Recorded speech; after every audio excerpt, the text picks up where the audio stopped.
On my YouTube channel the inclusive zone.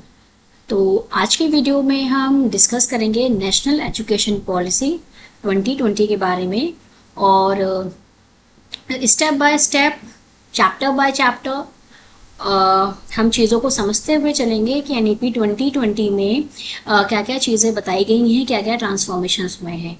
ये policy आपके लिए बहुत इम्पॉर्टेंट है क्योंकि यहाँ से बहुत सारे एग्जाम्स में क्वेश्चन पूछे जा रहे हैं। जैसे कि जिन्होंने अभी एडवर्टीजमेंट नंबर 51 असिस्टेंट प्रोफेसर का एग्ज़ाम दिया होगा, उसमें आपने देखा होगा कि बहुत सारे क्वेश्चंस एनईपी 2020 से पूछे गए हैं। तो आप इस पॉलिसी को समझिए और की कॉन्सेप्ट्स जानिए कि इस पॉलिसी में क्या क्या चीज़ें बताई गई हैं।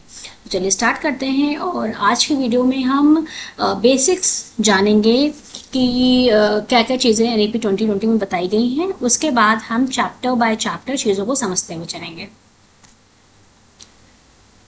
तो सबसे पहले हम ये जान लेते हैं कि जैसे कि पहले जो पॉलिसी थी हमारी कि 1986 की जो एजुकेशन पॉलिसी थी, उसके बाद 1992 में प्रोग्राम ऑफ एक्शन आया। तो 1986 की पॉलिसी के बाद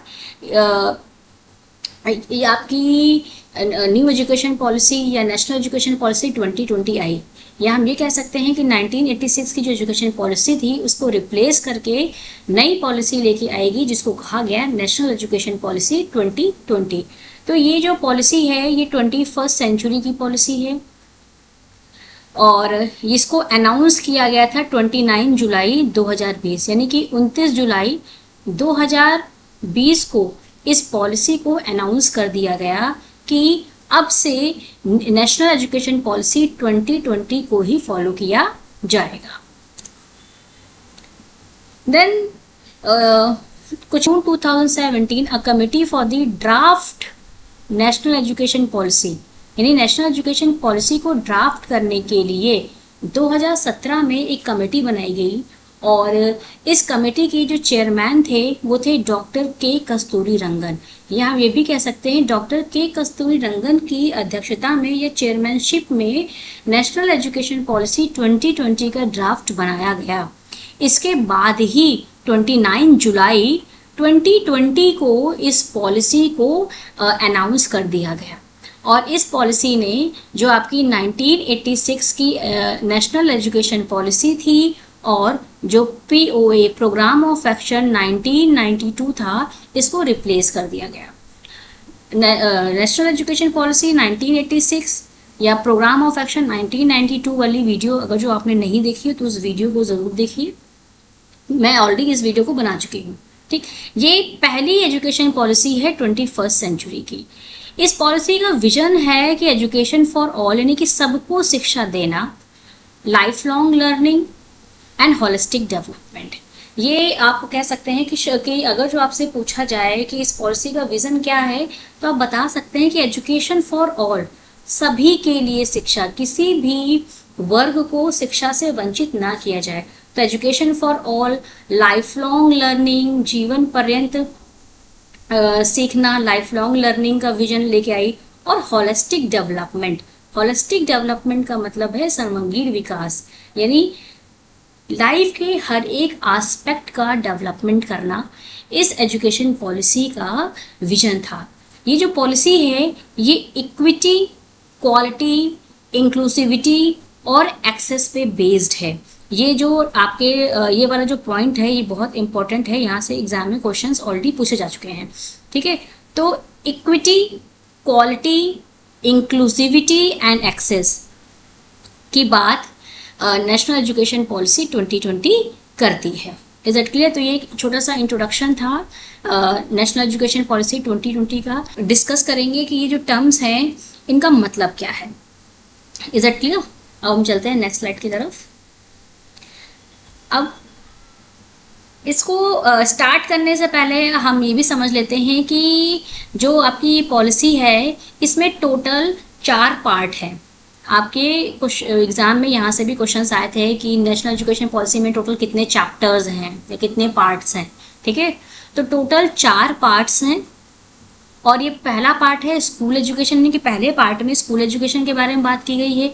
दूसरे पार्ट में हायर एजुकेशन के बारे में बात की गई है, तीसरे पार्ट में अदर की एरियाज ऑफ फोकसेस की बात की गई है, और फोर्थ पार्ट में मेकिंग इट हैपन, मतलब कैसे उसको इम्प्लीमेंट किया जाएगा इसकी बात की गई है। तो टोटल 4 पार्ट्स हैं। पहला है school education, then higher education, other की areas of focuses and making it happen. अब हम डिटेल में जानेंगे कि जो विजन है एनईपी 2020 का वो क्या है build a global knowledge power, यानी कि जो हमारा भारत है, जैसे कि आपने सुना होगा कि भारत को विश्व गुरु बनाने की बात की जा रही है। तो ये पॉइंट यही कहता है कि एनईपी 2020 बात करती है कि हमारे देश को एक ग्लोबल नॉलेज सुपर पावर बनाना है ना।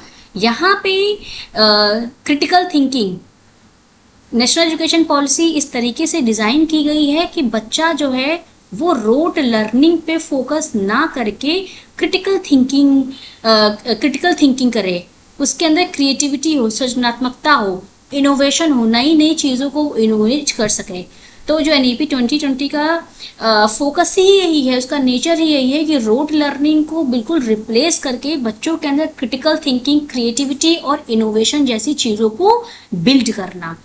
ये बात करती है मल्टी डिसिप्लिनरी की, यानी कि मल्टी डिसिप्लिनरी लर्निंग होनी चाहिए और स्किल बेस्ड लर्निंग होनी चाहिए, यानी कि बच्चों को इस तरीके से शिक्षित किया जाए, इस तरीके से उनको एजुकेट किया जाए कि उनके अंदर स्किल्स का डेवलपमेंट हो और लर्निंग जो है वो मल्टी डिसिप्लिनरी वे में कराई जाए।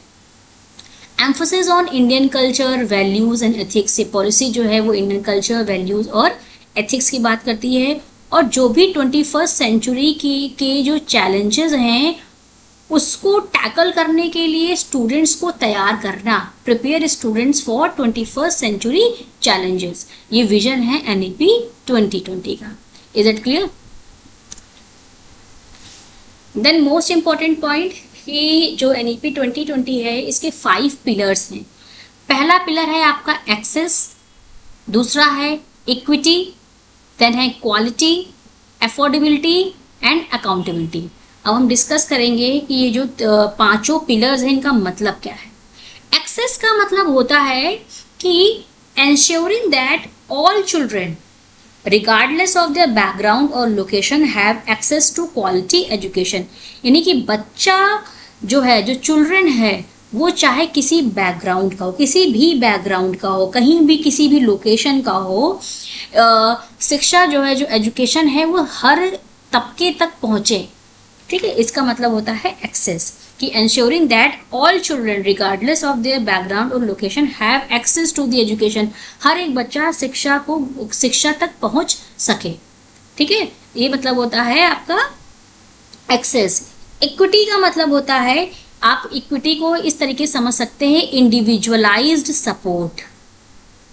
ठीक है, इंडिविजुअलाइज्ड सपोर्ट है ना, यानी कि जो भी इंडिविजुअलाइज सपोर्ट मतलब जिस बच्चे को जिस तरह की नीड है ना, जिस तरीके उसको रिसोर्सेस की ज़रूरत है, हर एक बच्चे को इक्वल अपॉर्चुनिटीज़ दी जाए, ये बात करता है इक्विटी। ठीक है, यानी कि आप ये भी कह सकते हो इंडिविजुअलाइज सपोर्ट के साथ साथ इक्वल अपॉर्चुनिटीज़ की जो बात है वो इक्विटी करता है। फिर वो चाहे बच्चा आपका दिव्यांग हो, चाहे वो बच्चा सोशली बैकवर्ड हो, है ना, यानी कि ओवरऑल हर एक बच्चे को इंडिविजुअलाइज सपोर्ट दिया जाए, उसको इक्वल अपॉर्चुनिटीज़ दी जाए, समानता दी जाए, समान अवसर प्रदान किए जाएं, है ना, ये बात करती है एनईपी 2020। तो इसका दूसरा पिलर है आपका इक्विटी। देन है क्वालिटी। क्वालिटी का मतलब है कि जो एजुकेशन है वो हाई क्वालिटी की होनी चाहिए, यानी कि फोकस किया जाए कि जो भी एजुकेशन दी जाए वो गुणवत्तापूर्ण एजुकेशन हो, उसके अंदर क्वालिटी हो, वो रेलिवेंट हो, इंगेजिंग हो, जिससे स्टूडेंट्स को फ्यूचर के लिए प्रिपेयर किया जा सके। इस तरीके की हमें एजुकेशन को प्रोवाइड करना है। देन बात आती है अफोर्डेबिलिटी की। अफोर्डेबिलिटी का मतलब होता है कि यहाँ पे भी जो एजुकेशन है वो ऐसी बनाई जाए कि वो एक्सेसिबल हो, मतलब हर एक बच्चे तक पहुँचे, और अफोर्डेबल हो, मतलब कि किसी पे इतना फाइनेंशियल बर्डन ना पड़े कि वो शिक्षा ना ले पाए। तो शिक्षा इतनी सस्ती होनी चाहिए, इतनी अफोर्डेबल होनी चाहिए कि हर एक कोई उसको ले सके। ठीक है, तो अफोर्डेबिलिटी का मतलब होता है making education accessible and affordable for all, reducing the financial burden on families. Then है अकाउंटेबिलिटी। अकाउंटेबिलिटी का मतलब ये है कि यहाँ पे जो स्कूल्स हैं, टीचर्स हैं, एजुकेशनल इंस्टीट्यूशंस हैं, उनकी ये रिस्पॉन्सिबिलिटी है कि जो भी स्टूडेंट्स के आउटकम हैं उनमें क्वालिटी हो। इस तरीके की जो मैकेनिज्म है उसको इस्टेब्लिश किया जाए। Is it clear? तो ये 5 पिलर्स हैं एनईपी 2020 के। पहला बात करता है एक्सेस, दूसरा बात करता है equity, then quality, affordability and accountability. Access का मतलब है कि शिक्षा ऐसी होनी चाहिए कि हर एक बच्चे तक उसको पहुंचाया जा सके। इक्विटी का मतलब है कि बच्चों को इंडिविजुअलाइज सपोर्ट देना, जिस बच्चे को जैसी नीड है उसको एंश्योर करना कि आपको इक्वल अपॉर्चुनिटीज मिलेंगी। ठीक है, फिर वो चाहे अपॉर्चुनिटीज दी जाए। देन है क्वालिटी की। क्वालिटी पे एजुकेशन ऐसी होनी चाहिए जो रेलिवेंट हो, इंगेजिंग हो, स्टूडेंट्स को प्रिपेयर करे फ्यूचर के लिए। इस तरीके की एजुकेशन होनी चाहिए। अफोर्डेबिलिटी का मतलब है कि शिक्षा बहुत ज़्यादा महंगी नहीं होनी चाहिए, है ना, ताकि जब बहुत ज़्यादा महंगी नहीं होगी तो हर एक सोसाइटी का जो लोग हैं उन पे फाइनेंशियल बर्डन नहीं आएगा, जिससे क्या होगा कि वो शिक्षा को एक्सेस कर पाएंगे। देन है अकाउंटेबिलिटी। अकाउंटेबिलिटी का मतलब यहाँ पे ये है कि स्कूल, टीचर्स और इंस्टीट्यूशंस ये इंश्योर करते हैं कि स्टूडेंट्स के जो आउटकम है उसमें क्वालिटी आए, या जो स्कूल, इंस्टीट्यूशन और टीचर्स हैं वो रिस्पॉन्सिबल हैं कि स्टूडेंट्स के जो आउटकम आए वो ओवरऑल क्वालिटेटिव हो। Is it clear? ये बात करता है आपका अकाउंटेबिलिटी। आई होप आपको 5 पिलर्स ऑफ एनईपी 2020 समझ में आया होगा। कहीं से भी कुछ ना समझ में आया हो तो आप कमेंट सेक्शन में अपनी क्वेरी को पोस्ट कर सकते हैं।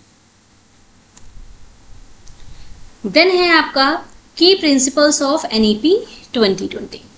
पहला प्रिंसिपल है इक्विटी एंड इंक्लूजन। अब जैसे कि इक्विटी है, इक्विटी क्या है हम अभी पीछे वाली स्लाइड में समझ के आए।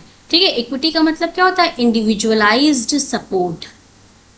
ठीक है, इंडिविजुअलाइज्ड सपोर्ट, है ना, ensuring that all children get equal opportunities। Inclusion का मतलब होता है समावेशन, समावेशी भी आप कह सकते हो, यानी कि हर एक बच्चे को एजुकेशन सिस्टम में लेके आना।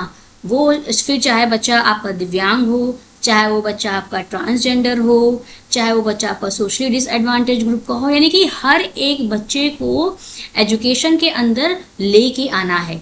तो एनईपी 2020 बात करता है इक्विटी एंड इंक्लूजन की। दूसरा है आपका कम्युनिटी पार्टिसिपेशन।